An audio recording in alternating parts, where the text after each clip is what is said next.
In today's video, I'm going to teach you how to add website in Google Analytics. First, open your Google Analytics account in your browser and sign in. You'll land on the main dashboard. To get everything set up cleanly, head straight to the admin area. You'll find this in the lower left corner of the screen, indicated by a gear icon. Click that to open your admin settings. Here, click Create to start a new setup and then select Property. A property is the container that will hold all the data for your website, so creating a clear, well-labeled property is important for future reporting.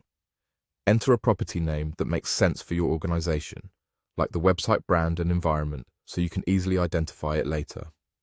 Next, choose your currency. This controls how monetary values, such as revenue, appear in your reports. Pick the currency you want to see in Analytics, then select your industry category. This helps Google tailor recommendations and benchmarking to your field. After that, select your business size. This setting influences suggested features and tips, but it doesn't limit what you can do, so choose the option that best reflects your organization. Click. Next, to continue, you'll be asked to select your primary business objective. Options might include measuring customer engagement, driving online sales, or generating leads. Choose the objective that best matches what you want to achieve with your website data. This helps pre-configure certain views and guidance to match your goals. Now click Create to confirm. Google Analytics will prepare your new property and guide you into creating a data stream, which is how data flows from your site into Analytics. When prompted to choose a platform, click Web. This is the correct option for tracking a website.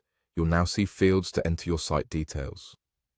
In the website URL field, type your site address carefully and ensure you select the correct protocol, typically HTTPS. In the stream name field, enter a clear, descriptive name so you can recognize the stream later, such as the site name and region if relevant. Once everything looks correct, click Create and continue. That's it, your property and web data stream are set up. You'll arrive on a confirmation page with your stream details. From here, you can review the information and get familiar with the overview so you know where to find key settings later. To recap, you opened your Analytics account, went into admin, created a new property, set your basic details, chose your objectives, selected web, entered your website and stream name, and finished by creating and continuing.